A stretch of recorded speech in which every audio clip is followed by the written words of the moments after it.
오늘은 사무엘 하 7장 전체적으로 오늘 방금 5절에서 7절을 대표 구절로 읽었는데 7장 전체를 통해서 실망이라는 파도가 나를 덮칠 때라는 제목으로 말씀을 함께 나누도록 하겠습니다. 인생은 어떻게 보면 성공보다도 실패가 더 많습니다. 때로는 한 번의 성공을 위해서 수많은 실패를 거듭하기도 하고, 때로는 성공했다고 생각했지만 곧이어 좌절을 맛보기도 합니다. 참으로 실패와 실망은 우리를 낙담시키고 기진하게 하고, 때로는 평생을 그것에서 벗어나기 어려운 트라우마까지 남기기도 합니다.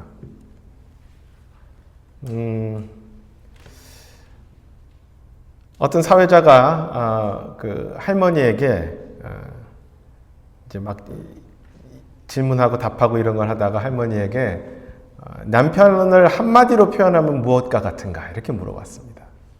그러니까 그 할머니가 복권과 같다, 로또와 같았다 이렇게 얘기를 합니다. 아, 로또 당첨처럼 이게 정말로 대단했군요. 그랬더니 할머니가 그게 아니고 맞는 게 하나도 없어. 그렇게 얘기합니다. 핑크빛일 것만 같았던 결혼도 실제로 결혼하고 나면 실망이 찾아올 때가 참 많죠. 젊은 결혼하지 않은 친구들에겐 미안한 얘기지만요. 꽤나 오래전 이야기인데 송성일이라는 한국 아마추어 레슬링 선수가 있었습니다.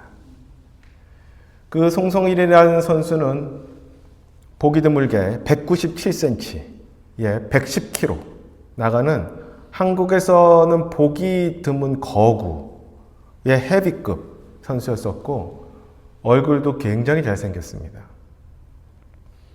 헤비급인데 살도 하나도 없어요. 지방이. 완전히 근육 덩어리였었고. 그래서 1994년 아시안게임에서 헤비급에서 그레코로만형으로 금메달을 땁니다. 굉장히 가난한 사람이었었는데 가난을 이기고 드디어 금메달을 땄고 그 외모에, 그 몸에, 그 근육에 이제 성공할 길만 남았습니다.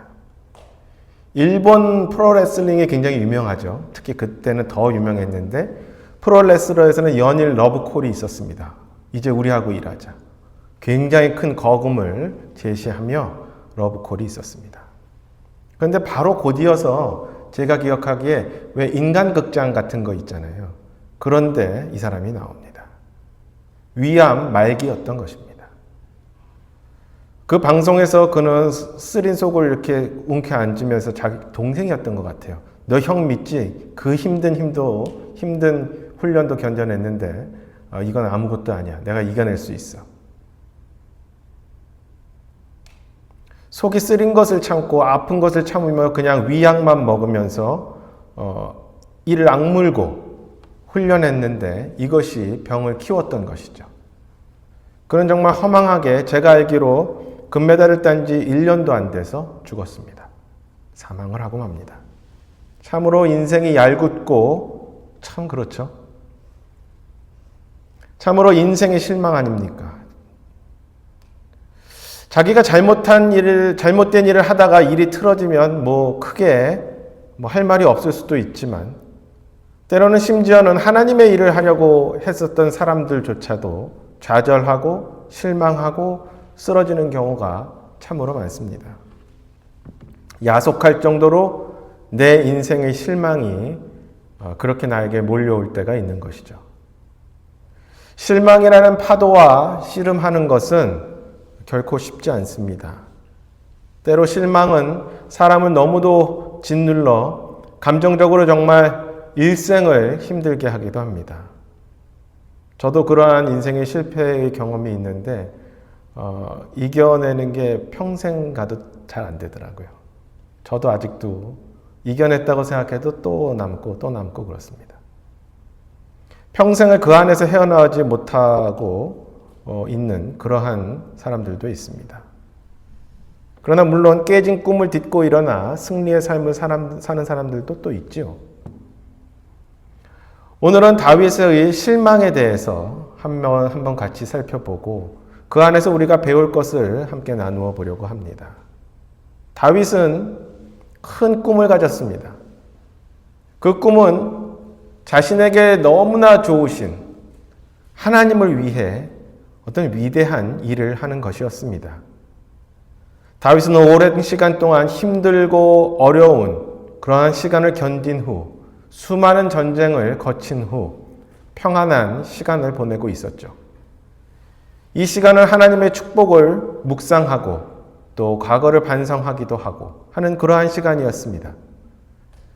다윗이 그렇게 주님을 묵상하며 그의 마음에 꿈이 하나 샥 피어 올랐습니다. 참으로 좋은 꿈이죠. 참으로 선한 생각이었습니다. 그는 하나님을 위한 훌륭한 거처를 만들고 싶었었던 것이죠. 심지어 하나님의 대언자로부터 잠정적인 승인도 받았습니다. 그의 그 선하고 좋은 소망은 생각지도 못했던 하나님의 말씀으로 그 계획이 무너지고 맙니다. 여러분은 이해하시겠습니까? 하나님께서는 그분의 지혜와 사랑으로 때때로 그분의 자녀들을 소중한 그들이 갖고 있었던 소망에서 이렇게 떨어뜨립니다. 오늘 다윗의 꿈 상자에서 하나님께서 어떤 큰 글씨로 아니, no 라고 도장을 이렇게 딱 찍는 그 모습을 보게 되는 것이죠. 다윗은 이를 어떻게 받아들였을까? 여러분, 하나님께서 아니라고 말씀하실 때 어떻게 하십니까? 실망을 어떻게 다루십니까? 오늘의 사무엘하 7장, 8장, 7장을 이렇게 보면 그 전장부터 보면은 왕국은 통일이 되었습니다. 다윗은 예루살렘을 점령했고 블레셋을 전쟁에서 이깁니다.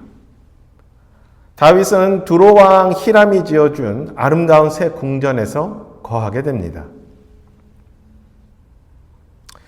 1절을 보면 7장 1절을 보면 주께서 왕에게 사방에서 안식을 주시고 그의 모든 원수로부터 벗어나게 하사 왕이 자기 집에 앉아 있을 때에 이렇게 말씀을 하고 있습니다. 오랜 전쟁과 어려움이 지나고 이제 그에게 어쩜 거의 처음으로 인생에 안식, 육체적인 안식을 느끼는 그런 순간이었습니다. 그러다가 문득 생각이 듭니다. 내가 이렇게 호화로운 집에 앉아 있는데 언약궤는 저 초라한 장막에 있으니 하나님은 더 나은 것을 받으셔야 할 뿐이다 라고 말이죠. 얼마나 선하고 좋은 생각입니까? 다윗은 하나님을 위한 집을 짓겠다고 결심을 합니다. 정말로 거룩하고 선한 그러한 결심이요, 생각이요, 소망이었습니다. 다윗은 그것을 위해서 여러 가지를 열심히 준비합니다. 다윗이 구상한 것은 첫 번째 굉장히 엄청난 것이었죠. 당시 기술들을 생각하면 어쩌면 지금 보면 수도를 옮기는 것보다 더 큰 프로젝트였을 것입니다. 자신에게 많은 선한 일을 베풀어 주신 그 하나님께 합당한 성전을 지으려 했던 것이죠. 그의 마음은 그 프로젝트에 완성된 그 성전의 모습을 상상하며 엄청나게 빠르게 움직였을 것입니다. 그의 추진력, 이런 것들을 상상해 보십시오. 다른 민족들의 신들을 그 위에서 지어졌던 어떠한 건축물보다 더 위대해야 했습니다. 또한 성전이 세워진다면 성전 예배에 어떤 기획도 필요했었죠. 사람도 필요하고. 그런 통치 말년에 역대상 23장을 보면은 24,000명의 레위 사람들을 성전에서 일하도록 훈련시켰다. 이렇게 되어 있습니다. 24,000명을. 또 나머지 레위인들도 다른 사역 분야를 책임지도록 이렇게 조정을 했습니다. 다윗은 이 성전이 주를 위해 건축할 집은 지극히 장엄하고 명성과 영광을 두루 모든 나라에 떨쳐야 한다라고 이야기를 하고 생각을 했습니다. 그래서 이 위대한 지도자는 시간을 들여서 계획하고 물질을 준비합니다. 이러한 다윗의 생각과 마음과 계획에 대해 하나님께서는 역대하 6장 7절에 이에 내 아버지 다윗이 주 이스라엘의 하나님의 이름을 위해 집을 건축할 마음을 품었으나 주께서 내 아버지 다윗에게 이르시되 내가 내 이름을 위해 집을 건축할 마음을 품었으니 내가 그 일을 할 마음을 품음으로써 잘하였도다. 하나님께서 인정하신 것이죠. 잘한 짓이, 잘한 생각이다. 잘하였도다. 참으로 칭찬을 받은 그러한 생각이었던 것입니다. 다윗은 그것에 대해서 또한 계획만 세웠을 뿐만 아니라 엄청난 큰 열정을 갖고 있기도 했습니다. 다윗은 그 누구보다도 주님을 사랑했고 주님을 경배하기를 원했습니다. 이 하나님에 대한 사랑은 자연스럽게 주님을 찬양하고자 하는 그러한 소망으로 표현되었던 것이죠. 그가 쓴 많은 시편들은 이스라엘과 후에 기독교 우리 교회에서 찬양과 예배를 하고 이렇게 찬송가를 지어지는데 많이 사용이 됩니다.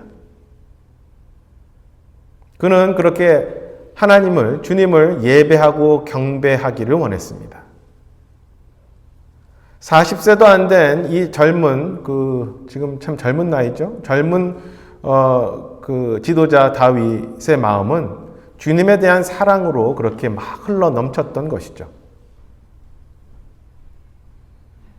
다윗은 하나님께서 자신에게 베푸신 모든 것을 생각하며 하나님의 마음, 감사의 마음을 주님께 막 이렇게 쏟아냈습니다. 7장 18절을 보면은 이에 다윗 왕이 들어가 주 앞에 앉아 이르되 오 하나님이여 나는 누구오니이까 내 집이 무엇이기에 주께서 나를 지금까지 인도하셨나이까. 이렇게 말씀을 합니다. 내가 뭔데 이렇게 하나님께서 나를 이렇게 인도하시는가. 다윗이 누리는 그런 안식과 번영, 축복은 자신의 능력이나 힘이 아니라 하나님의 능력에서 온다라는 것을 다윗은 그렇게 고백하고 그것에 대해서 찬양하기를, 감사, 경배하기를 원했습니다. 그래서 그는 하나님을 위한 집을 지음으로써 하나님에 대한 사랑과 감사를 그렇게 표현하고자 했던 것이죠. 다윗은 진정 하나님에 대한 열정이 넘치던 그러한 사람이었습니다. 또한 경건한 생각도 갖고 있었습니다. 7장 2절을 보시면 다윗은 참 더 좋은 것을 드리길 원했습니다. 왕이 대언자 나단에게 이르되 이제 보라 나는 백향목 집에 거하나 하나님의 괴는 휘장 안에 거하는도다 하며 하나님을 생각할 때 자신의 지금의 그 편한 생활이 심지어는 죄스럽게 느껴지기까지 한 것을 우리는 보게 됩니다. 자신이 호화로운 궁전에 사는 반면 하나님의 언약궤가 참 낡은 그 휘장 안에, 장막 안에 그렇게 거하는 것이 옳지 않다라고 생각했던 것이죠. 그래서 그는 궁전보다도 더 위대한 그러한 하나님의 궁전, 하나님의 성전을 짓길 원했던 것입니다. 그것은 하나님을 예배하는 장소가 될 것이고 참 그 거대한 구조는 커다란 그 건물은 하나님의 위대함을 상기시킬 것이다 생각을 했겠죠. 지금 앞서 얘기한 이 세 가지의 것은 얼마나 높은 생각이고 좋은 생각입니까? 본받을 만한 그런 생각 아닙니까? 그런데 놀랍게도 하나님의 대답은 다윗의 생각과 열정과 그 계획과는 달랐습니다. 하나님의 첫 번째 응답을 보겠습니다. 역대상에 있는데 제가 읽겠습니다. 나단을 통해서 너는 나를 위해 거할 집을 짓지 말라. 이렇게 말씀하십니다. 이어서 내가 온 이스라엘과 함께 걸은 모든 곳에서 내가 내 백성을 먹이라고 명령한 이스라엘의 재판관들 중 어느 누구에게 이르기를 너희가 어찌하여 나를 위해 백향목집을 건축하지 아니하였느냐 하고 한마디라도 말하였느냐 이렇게 말씀하십니다. 오늘 읽은 본문에서도 그렇게 얘기를 하셨죠. 그렇죠? 7장 7절에 내가 이스라엘 모든 자손과 함께 걸은 모든 곳에서 내가 내 백성 이스라엘을 먹이라고 명령한 이스라엘 지파들 중에 어느 지파에게 이르기를 너희가 어찌하여 나를 위해 백향목집을 건축하지 아니하느냐 하고 한마디라도 말하였느냐 라고 이야기하십니다. 내가 언제 요청했니? 라고 이야기는 하신 것이죠. 즉 전례가 없었다. 이전에 하나님의 그 언약궤가 특별히 성막 안에 있었지 그 다른 곳에 있었던 적이 없었다. 두 번째로 지금 방금 읽은 것처럼 내가 하나님께서 요청하지 않으셨다. 이 계획은 하나님이 아니라 다윗의 생각이었지 하나님으로부터 시작된 것이 아니었다.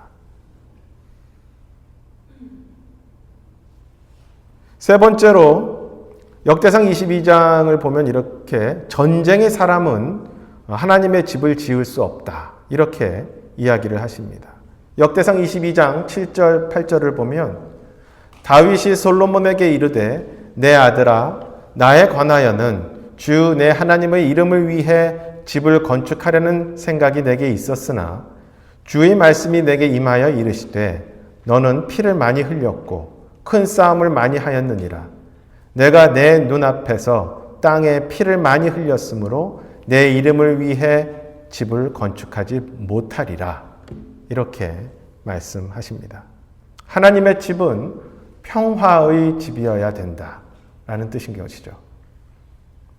하나님의 이 거절이 지금 우리의 시각에서는 쉽게 이해가 되는 것 같지만 다윗의 입장에서 가본다면 그렇게 쉬운 것이 아닙니다. 다윗의 그 열정과 다윗의 하나님에 대한 사랑과 그 다윗의 그 인간적으로도 대단한 능력의 소유자인 그 다윗 그리고 실제로 모든 능력을 갖고 있는 그 상태에서 그리고 더군다나 자신의 생각과 계획이 경건했고 건전했고 올바랐고 좋은 의도였고 또한 순수한 동기였는데도 불구하고 그가 거절당했다고 했었을 때 다윗의 생각은 참으로 비참했을 것입니다. 그 첫 반응은. 심지어는 아까 읽었듯이 다윗의 계획이 하나님께서 참 좋은 생각이다라고 칭찬도 받지 않았습니까? 그런데 하나님께서는 다윗이 그게 참 좋은 생각인데 너는 그 일을 수행할 적임자는 아니야. 이렇게 얘기하신 것입니다. 인생에서 거절을 당하는 것처럼 사람이 실망되는 일이 없습니다. 원하던 직장이 안 되고 정말 용기 내어서 짝사랑하던 사람에게 고백을 했는데 거절당하고 열심히 준비한 프로젝트 기한이었지만 아주 완전히 깨지면서 거절당하고 회사에서도 흔히 있죠. 내 계획이 분명히 너무도 좋은데 사람들은 그걸 몰라주고 나의 진가를 못 알아봐주고 거절당하고 마는 것이죠. 저는 기억나는 게 제가 한국에서 대학원 있었을 때 제가 이틀 밤인가 3일 밤을 세워갖고 이렇게 그 모형을 만들어 갔어요. 이제 그 아트 쪽에 공부할 때 모형을 만들어 갖고 그리고 다른 친구들도 그렇게 해온 걸 제가 압니다. 며칠 밤을 새고 막 그냥 집에도 못 가고 같이 밤을 새니까 왔는데요. 교수가 딱 보더니 이것도 거의 욕만 안 했지 거의 욕처럼 얘기하면서 그 앞에서 부셨습니다. 그리고 던졌어요. 그 친구는 진짜 얼굴이 정말 완전히 당황한 며칠을 새고 한 건데 제가 아는데 그 학교가 끝날 때까지도 곱씹으면서 얘기를 했었던. 그런데요, 어떻게 보면 다윗은 더 큰 실망이 됐었을 수도 있죠. 그런데 우리 하나님께서 다윗의 그 좋은 제안을 그렇게 거절하셨는데, 그리고 다윗이 실망을 했을 수도 있는데요. 주님의 그 뒤의 하나님의 그 계획, 답변, 추가적인 답변, 이것에 우리는 주목을 할 필요가 있습니다. 역대상 28장 6절을 보면 하나님께서는 내 아들 솔로몬 그가 내 집과 내 뜰을 건축하는데 이는 내가 그를 택하여 내 아들로 삼았고 내가 그의 아버지가 될 것이기 때문이다 라고 하면서 다윗의 꿈은 결국은 실현될 것이고 그 계획이 이루어질 것이다 라고 분명히 다시 한번 이야기를 해줍니다. 처음에는 그 계획이 취소된 것처럼 보이지만 이제는 더 웅장하게 더 확실히 실행될 것이다 라고 다윗을 안심시키는 것이죠. 우리가 분명히 믿고 이해해야 할 것은 하나님께서 처음에 아니오라고 말씀하실 때 그분은 더 나은 길을 분명히 준비하고 계신다는 것입니다. 그분은 우리를 좌절시키거나 환멸을 주려는 의도가 전혀 없다라는 것을 우리가 분명히 이해해야 합니다. 그것은 하나님의 의도가 아닌 것이죠. 우리를 좌절시킬 의도가 없습니다. 도리어 하나님은 우리에게 더 나은 것을 우리에게 주고 싶어서 안달이시라는 것을 우리는 이해해야 합니다. 그것을 믿어야 합니다. 그러기에 하나님께서 아니요라고 말씀하실 때 더 작은 목표가 아니라 어떻게 보면 더 큰 목표를 찾아야 합니다. 때로 우리의 과오는 우리가 거절당했을 때 우리가 잘못하는 것은 우리가 하나님으로부터 노라는 것을 받았을 때 사람들은 흔히 그 일 자체에 국한시켜서 집중하게 되는 경향이 있습니다. 내가 이걸 노를 받았지. 이거 내가 며칠 준비한 건데, 몇 달을 준비한 건데 노를 받았네. 이게 정말 중요한데. 그래서 그 시야가 고기 안에만 국한되어 작아질 때가 있습니다. 그러나 우리 눈은 좀 더 넓게 봐야 됩니다. 심지어는 영원한 목표를 찾는 일도 그 안에 포함시켜야 합니다. 영적인 그러한 목표 말이죠. 우리의 좌절을 통해 우리는 영적인 목표를 그래서 또 셋해야 됩니다. 시작해야 됩니다. 아니요라고 했으니 그렇다면 내가 영적으로는 어떤 목표를 잡아야 될까? 그리고 그 목표를 초점으로 또한 새로운 시작을 할 동기를 받아야 합니다. 또한 하나님의 큰 계획을, 더 큰 계획을 이해해야 합니다. 다윗이 하나님을 위해 집을 짓는 대신 하나님은 다윗을 위해 하나님께서 다윗을 위해 집을 지으시겠다라고 답을 하십니다. 저는 그게 굉장히 놀라운 하나님의 약속인 것 같습니다.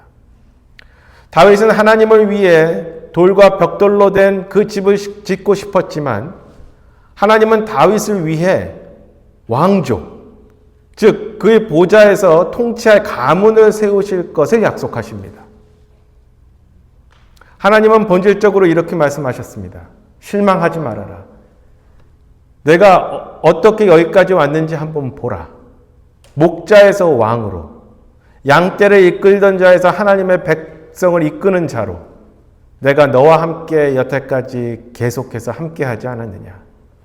골짜기를 지나고 산을 오르며 전쟁을 할 때에 내가 너를 돕지 않았느냐. 모든 원수를 정복하게 하지 않았느냐. 이제 너는 예루살렘의 논쟁 없는 그러한 왕으로 앉아있다. 아직도 실망하느냐. 그런데 하나님께서는 여기서 멈추지 않으셨습니다. 시간의 어떠한 장막이 거치고 놀라운 저 미래의 어떤 모습을 하나님께서는 다윗에게 약속을 하십니다. 우리는 그것을 흔히 다윗의 언약이라고 이야기를 합니다. 10절에서 13절 그리고 16절 10절부터 13절 함께 읽도록 하겠습니다. 사무엘하 7장 10절에서 13절 시작. 또한 내가 내 백성 이스라엘을 위해 한 처소를 정하고 그들을 심으리니 이로써 그들이 자기 처소에 거하며 다시는 움직이지 아니하리라. 또 사악한 자손들이 다시는 예전과 같이 또 전에 내가 재판관들에게 명령하여 내 백성 이스라엘을 다스리게 하고 또 너로 하여금 내 모든 원수로부터 벗어나 안식하게 하던 때 이후와 같이 그들을 괴롭히지 못하리라. 또한 주가 친히 너를 위해 집을 세우리라고 내게 말하노라. 내 날들이 차서 내가 내 조상들과 함께 잘 때에 내가 내 배 속에서 나올 자 곧 내 뒤를 이을 내 씨를 세우고 그의 왕국을 굳게 세우리니 그는 내 이름을 위해 집을 건축할 것이요 나는 그의 왕국의 왕좌를 영원토록 굳게 세우리라. 아멘. 16절도 함께 읽겠습니다. 시작. 내 집과 내 왕국이 내 앞에서 영원히 굳게 서고 내 왕자가 영원히 굳게 서리라 하라. 아멘. 지금 읽은 이 하나님의 말씀 중에서 몇 가지만 뽑아도 우리는 그 약속의 위대함을 볼 수 있습니다. 7장 10절에서 다시는 움직이지 아니하리라. 이것은 움직이지 않는 정말 스테이블한 흔들리지 않는 어떤 튼튼함, 굳건함에 대한 약속입니다. 그 왕좌의. 또한 10절에 다시는 예전과 같이 그들을 괴롭히지 못하고, 즉 이스라엘 민족을 괴롭히지 못하게 한다라는 것이죠. 안전에 대한 약속을 하나님께서 또한 하십니다. 그 어떠한 것도 하나님의 집을 괴롭히지 못하고 안전하게 지키실 것이다. 그러한 약속을 하십니다. 내 뱃속에서 나올 자, 곧 내 뒤를 이을 내 씨를 세우고 후손에 대한 약속도 하십니다. 이는 다윗의 육신의 후손을 가리키며 다윗의 가문은 영원한 왕가로 남을 것이라는 약속을 하십니다. 13절에 읽으신 대로 왕국의 왕좌를 영원토록 굳게 세우리라.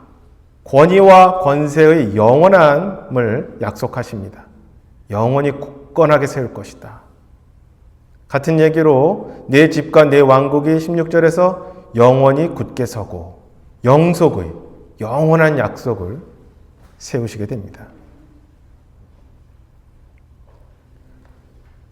다윗은 하나님께 벽돌과 돌로 된 건물을 지으려고 했지만 하나님은 이렇게 다윗의 왕좌의 영원한 왕국을 세우시겠다고 약속해 주십니다. 더욱이 이 약속의 궁극적인 성취는 예수 그리스도 안에 있습니다. 천사를 통해 마리아에게 전한 하나님의 메시지, 주 하나님께서 그에게 그의 조상 다윗의 왕위를 주실 것이다 라고 약속하신 그 메시지. 그리고 우리는 그리스도께서 천년 왕국 동안 다윗의 보좌에 앉아 통치하심으로써 이 다윗의 언약을 완전히 문자적으로 성취하실 것임을 저희는 믿습니다. 예언적으로 이는 이스라엘을 위한 하나님의 미래 계획이지만 실제적으로 하나님께서는 예수 그리스도를 믿고 거듭난 우리를 위한 계획이시기도 합니다. 주님께서는 우리의 마음의 소원을 이루어 주실 뿐만 아니라 종종 그분의 은혜와 선하심으로써 우리의 시야를 뛰어넘는 그러한 계획으로 주님은 우리를 이끄십니다. 성도 여러분, 다윗이 거절당했을 때 얼마나 실망이 컸겠습니까? 그러나 주님은 이렇게 말씀하시는 것 같습니다. 다윗아, 아무리 너희 계획이 내 머릿속에서는 크고 그 성전의 크기가 웅장하더라도 너희 시야에서 나와서 더 높고 더 먼 곳을 바라보라. 나는 너에 대해, 너희 후손에 대해, 더 나아가 모든 인류를 위한 계획이 있고 그것이 내 가운데 있음을 내가 너에게 밝히 드러낸다 라는 것이죠. 인생에는 참으로 여러 파도가 있습니다. 그 중에서 실망의 파도는 그 중 하나입니다. 때로는 그 파도에서 헤어나오지 못합니다. 파도만 보이고 그 파도 뒤에 있는 참 웅장하고 안정된 그 땅은 못 봅니다. 그러나 우리는 분명히 주님을 신뢰하고 인생의 좌절이 결코 끝이 아님을, 도리어 주님은 나에게 더 원대한 계획을 갖고 계심을, 심지어 영원한 영적인 계획을 갖고 계심을 신뢰하시고 믿으시기 바랍니다.